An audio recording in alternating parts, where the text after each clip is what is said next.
മയക്കുമരുന്ന് ഉപയോഗത്തിനിടെ എയ്ഡ്സ് ബാധിതരാകുന്നവരുടെ എണ്ണത്തിൽ ഭീതിപ്പെടുത്തുന്ന വർധനമാണുള്ളത്. ഇതിനെ നേരിടാൻ നമ്മുടെ സംവിധാനങ്ങൾ പര്യാപ്തമാണോ? സമീപ വർഷങ്ങളിലെ കണക്കുകൾ പരിശോധിച്ചാൽ എയ്ഡ്സ് ബാധിതരാകുന്ന യുവാക്കളുടെ എണ്ണത്തിൽ വൻ വർധനമാണുള്ളത് എന്ന് കാണാനാകും. ആകെ എയ്ഡ്സ് ബാധിതരിൽ 15% പേർ 19-നും 25-നും ഇടയിൽ പ്രായമുള്ളവരാണ്. ലഹരി ഉപയോഗമാണ് ഇതിനുള്ള പ്രധാന കാരണമായി കണ്ടെത്തിയിരിക്കുന്നത്. 2024-ൽ 8% പേർ എയ്ഡ്സ് ബാധിതരായത് ലഹരി കുത്തിവയ്പ്പിലൂടെയാണ്. കോവിഡിന് വേണ്ടി 2 വർഷത്തിലധികം ഇങ്ങനെ ശ്രദ്ധിച്ചപ്പോൾ മറ്റ് ആരോഗ്യ പരിപാടികളിൽ എല്ലാ ആരോഗ്യ പരിപാടികളെയും ബാധിച്ചിട്ടുണ്ട്. അതിൽ പ്രധാനമായിട്ടുള്ള ക്ഷയരോഗവും HIV ഒക്കെയാണ്. ഇപ്പോൾ HIV-ക്കും ക്ഷയരോഗത്തിനൊക്കെ ദേശീയ ആരോഗ്യ പരിപാടികളുണ്ട്, സൗജന്യമായ മരുന്നുണ്ട്, സൗജന്യമായ ടെസ്റ്റിംഗ് ഉണ്ട്. അപ്പോൾ ടെസ്റ്റിംഗ് കൃത്യമായി നടക്കണമായിരുന്നു. അപ്പോൾ അത് ഈ കോവിഡ് ടെസ്റ്റിങ്ങിലേക്ക് അങ്ങ് പോയപ്പോൾ HIV പരിശോധനയും TB പരിശോധനയൊക്കെ ഒരുപാട് കുറഞ്ഞു.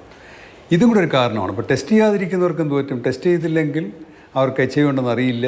HIV ഉണ്ടെന്ന് അറിയുമ്പോൾ മാത്രമാണ് കൗൺസിലിംഗ് കൊടുത്ത് മറ്റുള്ളവരിലേക്ക് പടരാതെ നോക്കുന്നത്. ഇങ്ങനെയുള്ള കാര്യങ്ങൾ ലൈംഗിക ബന്ധത്തിലൂടെ പകരുന്നതിലും കൂടുതൽ സാധ്യത സിറിഞ്ച് ഉപയോഗത്തിലൂടെ എയ്ഡ്സ് പകരാനാണ്. ലഹരിയിൽ നിന്നുള്ള വിമുക്തി സാധ്യമാണെങ്കിലും ലഹരി ഉപയോഗത്തിലൂടെ വരുത്തിവെക്കുന്ന എയ്ഡ്സ് പോലുള്ള മാരക പ്രശ്നങ്ങൾ ജീവൻ കൊണ്ടേ പോകൂ എന്ന് മനസ്സിലാക്കാത്തതാണ് പ്രധാന പ്രശ്നം. 100 ലൈംഗിക തൊഴിലാളികളെ ടെസ്റ്റ് കഴിഞ്ഞാൽ അതിനകത്ത് ഒരാൾക്ക് HIV ഉണ്ടാവുള്ളൂ. കാരണം അവർ സുരക്ഷിത മാർഗങ്ങളും ഒക്കെ സ്വീകരിക്കുന്നുണ്ട്. അതേസമയം കുത്തിവയ്പ്പ് മയക്കുമരുന്ന് ഉപയോഗിക്കുന്നവരെ പരിശോധിക്കണമെങ്കിൽ 100-ൽ 6 പേർക്ക് HIV ഉള്ളതായിട്ട് കാണാം. എന്ന് പറഞ്ഞാൽ HIV കൂടുതലുള്ളൊരു വിഭാഗമാണ് കുത്തിവയ്പ്പിലൂടെ നമ്മുടെ മയക്കുമരുന്നുകൾ ഉപയോഗിക്കുന്നവർ. പ്രതിരോധ പ്രവർത്തനങ്ങൾ ശക്തമാക്കുമ്പോഴും എയ്ഡ്സ് ബാധിതരുടെ വിവരങ്ങൾ പുറത്തുവരാതെ സംരക്ഷിക്കേണ്ട ഉത്തരവാദിത്തം സംവിധാനങ്ങൾക്കുണ്ട്. എക്സൈസും പോലീസും കൂടെ HIV ടെസ്റ്റ് ചെയ്യണമെന്ന് പറയുന്നത് മനുഷ്യവിരുദ്ധമാണ്, മനുഷ്യ അവകാശ ലംഘനമായിരിക്കും. അതൊരിക്കലും അങ്ങനെയല്ല ചെയ്യേണ്ടത്.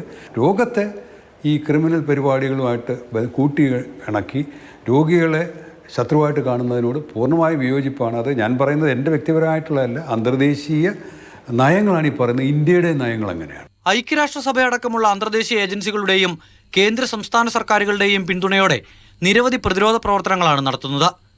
കേരളത്തിൽ നിലവിൽ 64 പദ്ധതികൾ നടപ്പാക്കി വരുന്നു. പക്ഷേ ഇതൊന്നും പൂർണ്ണമായും ലക്ഷ്യം കാണുന്നില്ല എന്നതാണ് പുറത്തുവരുന്ന കണക്കുകൾ സൂചിപ്പിക്കുന്നത്. ആരോഗ്യവകുപ്പ്, പോലീസ്, എക്സൈസ് ഇവരുടെ കൂട്ടായ പ്രവർത്തനത്തിലൂടെ മാത്രമേ മനുഷ്യാവകാശ ലംഘനം ഉണ്ടാകാതെ ഈ ലഹരി വ്യാപനത്തിൻ്റെ കാലത്തെ എയ്ഡ്സ് പ്രതിരോധം കാര്യക്ഷമമാക്കാനാകൂ. അമൽ തേനമ്പറമ്പിൽ, മാതൃഭൂമി ന്യൂസ്, തിരുവനന്തപുരം.